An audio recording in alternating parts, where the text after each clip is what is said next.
শারীরিকভাবে যদি আপনি শক্তিশালী হতে চান তাহলে ঘুমানোর আগে একটি আমল যদি আপনি করতে পারেন, যে বেসিক আমলটা আমরা সবাই করতে পারি, সবাই আমরা পারবো ইনশাল্লাহ, এটা করতে পারলে শারীরিকভাবে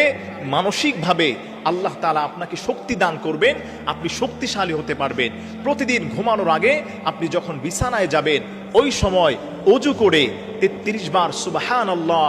33 বার আলহামদুলিল্লাহ এবং 34 বার আল্লাহু আকবার যদি কেউ নিয়মিত এটা পড়তে পারে, আল্লাহ তাআলা তাকে শক্তি দান করবেন, আল্লাহ তাআলা তাকে শারীরিক মানসিকভাবে আল্লাহ তাআলা তাকে শক্তিশালী করে দিবেন। তাহলে শর্ত হলো আপনাকে ওযু করতে হবে ভালো করে ওযু করে আপনি বিছানায় যাওয়ার আগে 33 বার সুবহানাল্লাহ আপনি আল্লাহর পবিত্রতা ঘোষণা করবেন, আলহামদুলিল্লাহ আল্লাহর প্রশংসা করবেন, আল্লাহু আকবার আল্লাহর বরত্বের ঘোষণা যদি দিতে পারেন, আল্লাহ সুবহানাহু ওয়া তাআলা আপনাকে শক্তিশালী করবেন, শারীরিকভাবে মানসিকভাবে আল্লাহ তাআলা আপনার দুশ্চিন্তা দূর করে দিবেন।